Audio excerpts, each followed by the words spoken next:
Praise the Lord. இன்றைய ஜீவ அப்பம் மத்தேயு 12ஆம் அதிகாரம் 9ஆம் வசனம் முதல் 14ஆம் வசனம் வரை. அவர் அவ்விடம் விட்டு போய் அவர்களுடைய ஜெப ஆலயத்தில் பிரவேசித்தார். அங்கே சூம்பின கையையுடைய மனுஷன் ஒருவன் இருந்தான். அப்பொழுது அவர் மேல் குற்றம் சாட்டும்படிக்கு ஓய்வு நாளில் சொஸ்தமாக்குகிறது நியாயமா என்று கேட்டார்கள். அதற்கு அவர், உங்களில் எந்த மனுஷனாகிலும் ஒரு ஆடு இருந்து அது ஓய்வு நாளில் குழியிலே விழுந்தால் அதை பிடித்து தூக்கிவிட மாட்டானோ? ஆட்டை பார்க்கிலும் மனுஷனானவன் எவ்வளோ விசேஷித்திருக்கிறான். ஆதலால் ஓய்வு நாளிலே நன்மை செய்வது நியாயம்தான் என்று சொன்னார். பின்பு அந்த மனுஷனை நோக்கி, உன் கையை நீட்டு என்றார். அவன் நீட்டினான். அது மறுக்கையைப் போல சொஸ்தமாயிற்று. அப்பொழுது பரிசேயர் வெளியே போய் அவரை கொலை செய்யும்படி அவருக்கு விரோதமாக ஆலோசனை பண்ணினார்கள். ஆமென். இதில் இந்த வசனத்தை நம்ம பார்க்கும்போது ஆண்டவர் ஒரு ஓய்வு நாளில் ஜெப ஆலயத்தில் போகிறார். ஜெப ஆலயத்துக்குள்ளே போகும்போது அங்கே ஒரு சூம்பின கையோட ஒரு மனுஷன் இருக்கிறான். இந்த பரிசேயர்கள்லாம் அவரை குற்றப்படுத்துறதுக்காகவே இயேசு வந்து என்ன பண்ணுறாரு, எங்கே போகிறாரு, அவர் என்ன செய்கிறாரு, ஒவ்வொரு நிமிஷமும் அவர் மேலே ஏதாவது குறை கண்டுபிடிக்க முடியுமா, குற்றம் கண்டுபிடிக்க முடியுமா அப்படின்னே சொல்லி அவங்க வகை தேடிட்டு இருக்காங்க. அப்போ அந்த டைமில் அந்த இடத்துல சூம்பின கையுடைய ஒருத்தர் இருக்கும்போது, இன்னைக்கு ஓய்வு நாள், இவர் இந்த சூம்பின கையுடனுக்கு சுகம் கொடுக்குறாரா என்னன்னு பார்ப்போம், இவர் அப்படியே கையங்களமாக பிடிக்கணும்னு சொல்லிட்டு அவங்க அப்படி திங்க் பண்ணிட்டு இருக்குது. ஆண்டவர் அதை அறிஞ்சிருக்காரு நல்லா.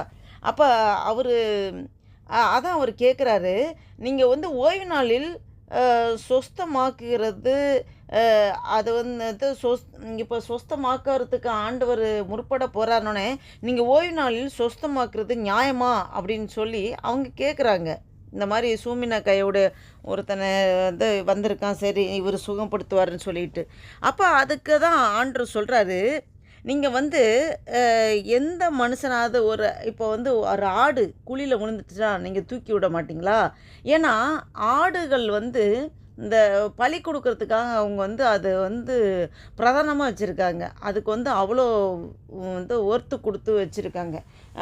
அது ஆடுகளுக்கு அவ்வளோ முக்கியத்துவம் கொடுக்கறது, மனுஷனுடைய ஜீவனுக்கு அவ்வளோ முக்கியத்துவம் கொடுக்கறது இல்லை அப்படின்னு தான் ஆண்டவர் அதை வந்து இன்சிஸ்ட் பண்ணி சொல்கிறத பார்க்குறோம்.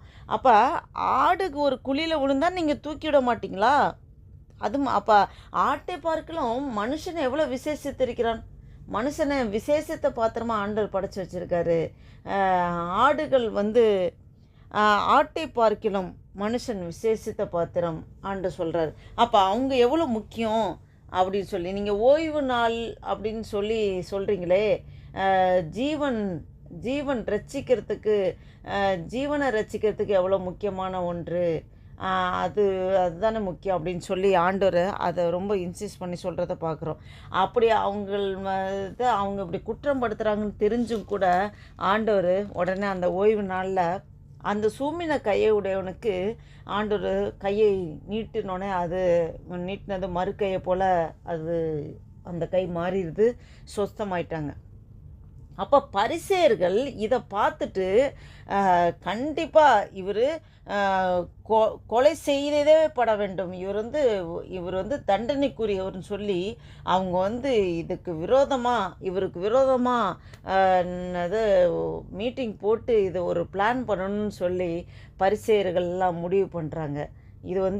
இதை நம்ம பார்க்கும்போது என்ன தெரியுதுன்னா, இந்த காலகட்டத்திலையும் இயேசு கிறிஸ்து வழியில் நடக்கிற நமக்கும் இதுதான். நமக்கு பாடுகள் வரும், உபத்திரங்கள் வரும். நம்ம நன்மை செய்து பாடு அனுபவிக்கிறோமா, அதை பற்றி நம்ம கவலைப்படக்கூடாது. ஆண்டவருக்கு ஸ்தோத்திரம் சொல்லி நீங்கள் அதோட பிரதிபலன் பரலோகத்தில் மிகுதியாக இருக்குன்னு ஆண்டவர் சொல்கிறாரு. நம்ம மத்தேயுல 5ஆம் அதிகாரத்தில் நம்ம பார்க்கிறோம். அதாவது நம்ம நன்மை செய்து பாடு அனுபவித்தால் சந்தோஷப்பட்டு களி கூறுங்கள், பரலோகத்தில் உங்கள் பரலன் மிகுதியாக இருக்கிறது என்று ஆண்டவர் சொல்கிறார். அதாவது குற்றப்படுத்துவாங்க, குறை சொல்லுவாங்க. இயேசு கிறிஸ்துக்கே நடந்தபோது நமக்கே மாத்திரம். அவர் சொல்கிறாரு, அந்த பரிசேயர்கள் ஒரு தடவை விருந்து கூப்பிட்டு இது பண்ணும்போது, அவங்க மதுபானம் குடிக்கிறவரா வராரு. இவங்க பாவிகளோட போய் இது சிநேகிதம் வச்சுருக்காரு. இவங்க அப்படின்னு சொல்லி அவரை போஜன பிரியன் அப்படி இப்படின்னு அவர் மேலே குற்றப்படுத்துகிறாங்க. இன்னும் நிறையா குற்றப்படுத்துகிறாங்க. வயல்வெளியில் அது போகும்போது அந்த சீசர்கள் அந்த பயிர்களை கொய்து சாடும்போது இது செய்யத்தகாத பரிசுத்த நாளில் செய்யத்தகாத செய்கிறாங்கன்னு சொல்லிட்டு, அப்போ ஆண்டவர் அதுக்கு பதிலடி கொடுக்குறாரு. சமூக அப்பங்களை தாவீது ராஜா சாப்பிடலையா? ஆசாரியனுக்கு மட்டும் வச்சுருந்தது. அதான் நமக்கு ஓய்வு நாளில் அப்படின்னு இல்லை. இது எல்லாமே ஓய்வு நாளில் ஆசாரியர்கள் செய்யலையா? ஆசாரியர்கள் அந்த ஆலயத்தில் அவங்க வேலைகள் செய்யலையா? ஓய்வு நாளில் எல்லாம் வேலையை செய்யக்கூடாதுன்னு நீங்கள் சொல்கிறீங்களே, அப்படி பண்ணலையான்னு ஆண்டவர் அதற்கு பதில் கொடுக்குறாரு. அப்போ இவங்க நியாயப்பிரமாணம், மோசையோட நியாயப்பிரமாணத்தை அவ்வளோ ஸ்ட்ரிக்டாக ஃபாலோ பண்ணவங்க. அந்த இரக்கம் அதை பலியே இல்லை, இரக்கத்தையே விரும்புகிறேன்னு ஆண்டவர் சொல்கிறாரு. இவங்க அந்த பலி கொடுக்கறதுக்கு முக்கியம். எல்லாமே ஒரு கட் அண்ட் ரைட்டா, நீ இந்த பாவம் செஞ்சிட்டியா, இந்த இது பண்ணிட்டியா, இந்த பலி இந்த பலி, அந்த ஒரு இது சடங்காச்சாரமாக தான் நடக்குதே ஒழிஞ்சு இருதயத்தில் மாற்றம் வரல. இரக்கம் இல்லாமல் போகுது அவங்களுக்கு.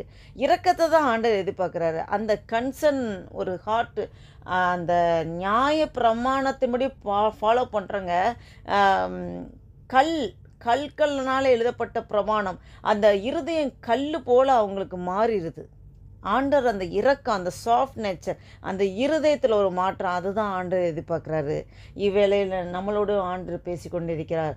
நாம் ஒருபோதும் இப்போ இருக்க சூழ்நிலை பார்த்து நாம் கவலைப்படக்கூடாது. நம்மளை யாராவது குற்றப்படுத்துகிறார்களா, நம்மளை யாராவது குறை சொல்லுகிறார்களா, நாம் அதை பெருசுப்படுத்த வேண்டாம்.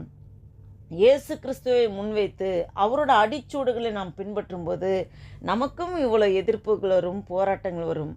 ஆனால் இருதயத்தை நாம் ஒவ்வொரு நிமிஷமும் நாம் ஆராய்ந்து பார்த்து, ஆண்டவரே, வேதனை உண்டாக்கும் வழி என்னிடத்தில் உண்டோ என்று பார்த்து நித்திய வழியிலே என்னை நடத்தும் என்று ஆண்டவரிடம் நாம் ஒப்பு கொடுப்போம், அர்ப்பணிப்போம். நாமே தற்பரிசோதனை நம்ம பண்ணி பார்ப்போம்.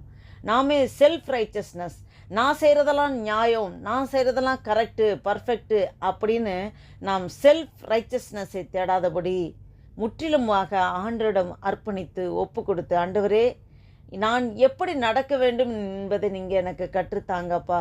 என்னை முழுவதுமாக தாழ்த்துகிறேன், அர்ப்பணிக்கிறேன். எனக்குள்ளே எந்த பெருமையும் மேட்டுமையும் வேண்டாம் ஆண்டவரே. அப்பா, மற்றவர்கள் குற்றப்படுத்தினா கூட அவர்களுக்காக நாம் பரிந்து பேசுகிறவர்களாக, மன்னிப்பு கேட்குறவர்களாக நம்முடைய சுபாவங்கள் அப்படி மாற வேண்டும் என்று ஆண்டவர் நம்மிடையே எதிர்பார்க்கிறார். நாம் அப்படிப்பட்ட சுபாவத்தோடு நாம் ஆண்டவருடைய ராஜ்யத்தின் பணிகளை செய்வோமா? கர்த்தர் உங்கள் ஒவ்வொருவரையும் ஆசீர்வதிப்பார். ஜெபம் செய்வோம். அல்லேலூயா. நன்றி தகப்பனே, நன்றியோடு துதிக்கிறோம், ஸ்தோத்திரிக்கிறோம். நேற்றும் இன்றும் என்று மாறாதவரை அன்பு நேசிற பரம தகப்பனே, நன்றியோடு துதிக்கிறோம் ஐயா. அப்பா, இவ்வேளை கூட ஆண்டவரே, மத்தேயு ஆண்டவரே 12ஆம் அதிகாரத்திலே அப்பா 9 to 14 வசனங்களை தியானிக்க ஆவியானவரே நீர் எங்களுக்கு கிருபை பாராட்டி நீர் ஸ்தோத்திரம் ஆண்டவரே. அப்பா, இதில் ஆண்டவரே நாங்கள் கற்றுக்கொண்டது ஆண்டவரே, அப்பா ஸ்தோத்திரம், உண்மையே ஆண்டவரே குற்றப்படுத்தினார்களே, குறை சொன்னார்களே, அப்பா உம்முடைய வழியில் நடக்கிற எங்களுக்கும் அநேகர் எங்களை குற்றப்படுத்துகிறார்கள், குறை சொல்லுகிறார்கள். நன்மை செய்து பாடு அனுபவிக்கிற சூழ்நிலைகள் வந்த போதிலும் ஆண்டவரே, உம்மை பார்த்து ஆண்டவரே அப்பா ஸ்தோத்திர கர்த்தாவே, நாங்கள் அதிலிருந்து மீண்டு எழும்புறதுக்கு நீரே பலனின் சத்துவத்தை தந்து நீ நடத்துகிற கிருபைக்காய் ஸ்தோத்திரம் ஆண்டவரே. உம்மை முன்வைத்து உம்முடைய அடிச்சூடுகளை பற்றி பின்பற்றி செல்ல ஆண்டவரே அனுதினமும் எங்களுக்கு ஆண்டவரே அந்த ஸ்ட்ரென்த்து கெப்பாசிட்டி தந்து நீங்கள் நடத்துகிற கிருபைக்காய் ஸ்தோத்திரம் ஆண்டவரே. நன்றி அப்பா, நன்றி அப்பா.